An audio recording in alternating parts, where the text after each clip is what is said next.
Assalamu alaikum dear students, this is Abbas, your maths teacher. Exercise 2.4 हम solve कर रहे हैं और इस लेक्चर से पहले हमने question number 4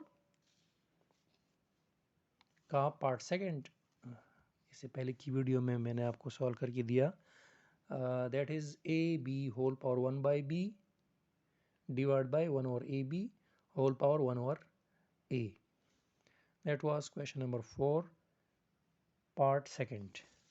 Now in this lecture we will solve exercise 2.4 के question number 3 का part second solve करेंगे जो कि है 2 power 4 into 5 cube divided by 10 square। जब भी इस तरह की questions में कि बेसिस नंबर्स की फॉर्म में हो तो जो कंपोजिट बेसिस हैं उनको आपने प्राइम नंबर्स की मल्टीप्लिकेशन की फॉर्म में लिखना है। 2 इज़ ऑलरेडी प्राइम नंबर, सो इसको आपने इसी तरह उतारा 2 power 4 into 5 cube divide by. अब जब डिनोमिनेटर में हमने देखा कि 10 कॉम्पोजिट है तो फिर हम रफ़र की तरफ गए और 10 की हमने प्राइम फैक्टराइजेशन की। 2 5 ज़ार 10, 5 1 ज़ार 5। सो 10 की प्राइम फैक्टराइजेशन हम कैसे करेंगे? 2 मल्टीप्लाई बाय 5। सो 10 को हमने लिखा 2 मल्टीप्लाई 5, चूँकि 10 के ऊपर स्क्वायर है तो यहाँ भी हम लिखेंगे 2 मल्टीप्लाई 5 होल स्क्वायर। अब हमारे पास कुछ लॉज ऑफ एक्सपोनेंट्स हैं जिसमें एक लॉ ये है कि अगर आपके पास a multiply B whole power n हो, a multiply B whole power n, ये इक्वल होगा a power n multiply by b power n। अब डिनोमिनेटर पे अगर आप देखें तो a की जगह पे 2 है, b की जगह पे 5 है, वहाँ पे होल पावर n है और यहाँ पे होल स्क्वायर है, तो ये इक्वल होगा 2 स्क्वायर मल्टीप्लाई बाय 5 स्क्वायर। ये स्क्वायर दोनों के ऊपर अलग अलग से हमने इसको लिखा, that is 2 power 4 into 5 cube divide by 2 square multiply by 5 square.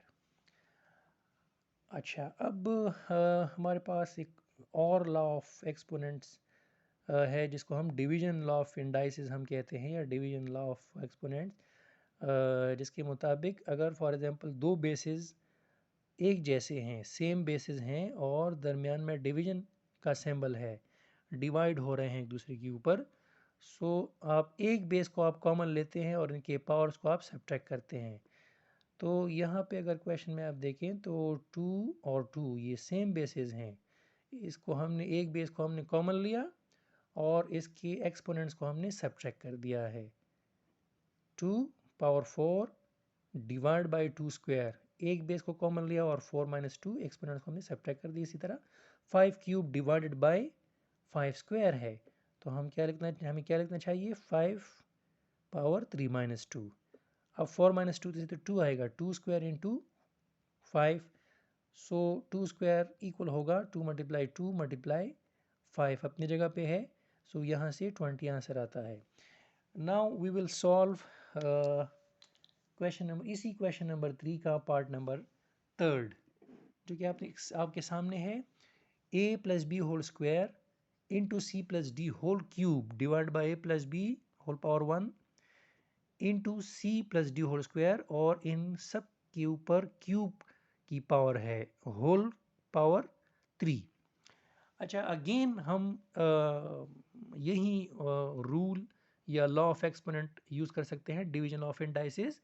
अब अगर आप देखें तो न्यूमरेटर में a प्लस बी और डिनोमिनेटर में भी a plus B same bases हैं, तो एक बेस को हमने कॉमन लिया और इसके एक्सपोनेंट्स को हम क्या करेंगे? सब्ट्रैक्ट करेंगे। 2 minus 1 into, again bases same है बच्चे, c प्लस डी बेस है और c प्लस डी, सो एक बेस को मैंने कॉमन लिया और 3 और 2 के साथ क्या करेंगे? इनको सब्ट्रैक्ट करेंगे according to the division law of indices.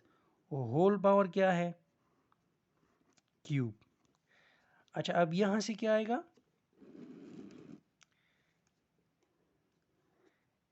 a plus B 2 minus 1 से आएगा 1 पावर जो कि हम लिखते नहीं हैं into C plus D whole cube. अब बच्चे अगर आप देखें तो ये cube A plus B cube पर भी है, तो इसको हम अलग से लिख देंगे A plus B whole cube into यही cube C plus D cube पर भी है, तो सी प्लस डी क्यूब पर भी हमने यही पावर उतारी। That is the answer. Thank you very much.